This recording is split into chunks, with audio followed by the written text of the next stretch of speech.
আসসালামু আলাইকুম বন্ধুরা, চলে আসলাম আজকে আরেকটি নতুন ভিডিও নিয়ে। আশা করি সবাই ভালো আছেন। ভিডিও শেষ পর্যন্ত দেখেন, আপনারা অনেক মজা পাবেন। ভিডিও না টেনে শেষ পর্যন্ত দেখেন, অনুরোধ রইল।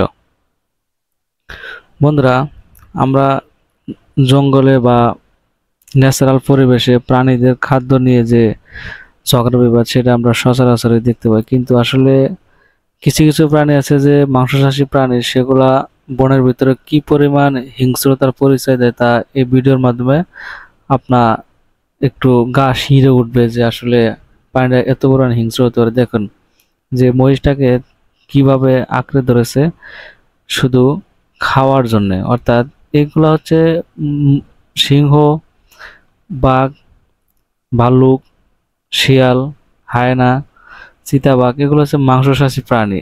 এদের দিন শেষে কোনো প্রাণীকে হত্যাই করতে হবে, তাছাড়া এদের পেটে খাবার যাবে না। তো তেমনি দেখুন যে এই চিতাবাঘগুলা কেমনে আপনার শিকার করতেছে একবারে অসাধারণ পরিবেশে, দুইটা চিতা, একটা হরিণ। আবার এখানে দেখেন যে পানি মানতেছে না, অর্থাৎ পানির ভিতরেও তাকে টেনে হেঁচড়ে নিয়ে যাচ্ছে শুধু খাবারের জন্য।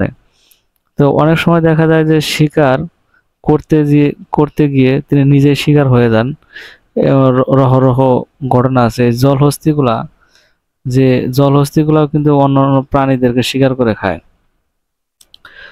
এখানে দেখতে পাচ্ছেন যে কুমির জলের ভিতরে হাবুডুবু খাচ্ছে।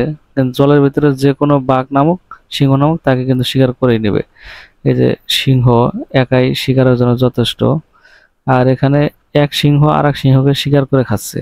এটা একটা মানে ব্যয়বহুল একটা বিষয় মনে হয়, কিন্তু না, এটা ব্যয়বহুলের কিছুই না। তাদের অর্থাৎ যে ক্ষুধা থাকলে যে কি রকম পরিবেশ সৃষ্টি হয়, তার একটি দৃষ্টান্ত প্রমাণ এখানেই দেখা যায় প্রাণীদের মাঝে। এই প্রাণীটিকে দেখতে পাচ্ছেন যে কুমির থেকে ছাড়া পেলো, কিন্তু ডাঙ্গায় গিয়ে দেখলো আর একটি বাঘ তাকে আক্রমণ করে বসলো। এই দেখুন আপনারা যে কুমির থেকে কিন্তু প্রাণীটা ছাড়া পেয়েছিল হরিণটি, কিন্তু উনি প্রতিমধ্যে চিতাবাঘের শিকার হয়ে গেলেন এবং চিতাবাঘ তাকে ধরে ফেললেন। তে হরিণের কোনো নিস্তার নেই, বা সব প্রাণীরই একটি আকর্ষণ থাকে যে হরিণের মাংস খাবো, হরিণের কিন্তু নিস্তার হয় না। এই যে ছোট ছোট হরিণের বাচ্চাগুলো তাকিয়ে রয়েছে। তো আসলে বনের পরিবেশ দেখলে গা শিউরে ওঠে যে শিকার করে নিয়ে গাছে উঠে গেছেন চিতাবাঘ। একটা অসাধারণ দৃশ্য। এই যে চিতাবাঘ তার বাচ্চাদেরকে খাওয়াচ্ছেন শিকার করে নিয়ে এসে।